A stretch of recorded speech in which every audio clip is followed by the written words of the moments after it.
Hello বন্ধুরা, good morning সবাইকে। Welcome to football দুনিয়া। আরও তো ভিডিওতে সবাইকে স্বাগত। তো এই ভিডিওতে কয়েকটা ইন্ডিয়ান প্লেয়ারের ট্রান্সফার নিয়ে একটু কথা বলবো। যদিও ট্রান্সফার মার্কেট কাল থেকে কিছুটা হলেও একটু শান্ত রয়েছে, তার কারণ আপনারা হয়তো অনেকেই জানেন যে সামনে ইন্ডিয়ান ন্যাশনাল ফুটবল টিমের ক্যাম্প রয়েছে।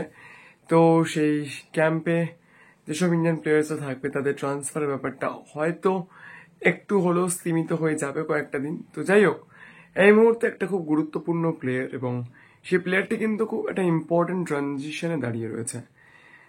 নিখিল প্রভু, যাকে পাওয়ার জন্য অনেকগুলো ক্লাবস ট্রাই করছে। তার মধ্যে ইস্ট বেঙ্গল আছে, তার মধ্যে কেরালা ব্লাস্টার্স আছে, ইভেন তার এইরকমও পসিবিলিটি রয়েছে তিনি পাঞ্জাব এফসিতে স্টে করতে পারেন।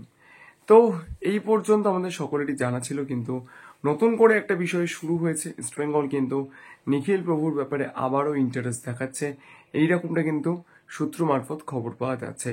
তো নিখিল প্রভুর ব্যাপারটা কিন্তু একেবারেই খুব একটা সোজা হবে না, এবং আমরা যেটা বলেছি এর আগে আমাদের লাইভে ভিডিওতে, যে নিখিল প্রভুর জন্য পাঞ্জাব এফসি কিন্তু একটা মোটা অঙ্কের ট্রান্সফার ফি দাবি করবে, এবং সেই ট্রান্সফার ফির অঙ্কটা যদি 1 কোটি টাকারও বেশি হয়ে যায় আমি কিন্তু খুব একটা অবাক হব না।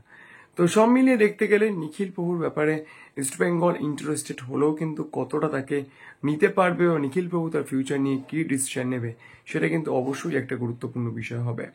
অন্যদিকে ঋত্বিক তিওয়ারি এফসি গোয়ার গোলকিপার, তার সঙ্গে কিন্তু 2025-এ কন্ট্রাক্ট শেষ হয়ে যাচ্ছে অ্যাজ পার ট্রান্সফার মার্কেট, কিন্তু আমরা যেটা জানি তার কন্ট্রাক্টে কিন্তু একটা এক্সটেনশন অপশন রয়েছে, যে কন্ট্রাক্টটাতে তিনি এই মুহূর্তে এফসি গোয়াতে রয়েছেন।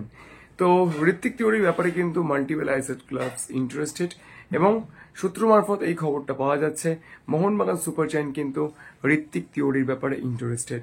তো এইবার এইটাই দেখার যে ঋত্বিক তিওয়ারি তিনি কি অন্য কোনো ক্লাবে মুভ করেন, নাকি তার এফসি গোয়ার সঙ্গে যে কারেন্ট কন্ট্রাক্টে রয়েছে সেখানে যে একটা এক্সটেনশন ক্লজ রয়েছে সেইটাকে তিনি ট্রিগার করেন। তো সব মিলিয়ে এই ব্যাপারগুলোর দিকে আমাদের প্রত্যেকের নজর থাকবে। যদি ভিডিওটা ভালো লাগে, ইনফরমেটিভ মনে হয়, তাহলে প্লিজ চ্যানেলটাকে সাবস্ক্রাইব করে দেবেন আর লাইক করতে ভুলবেন না ভিডিওটা।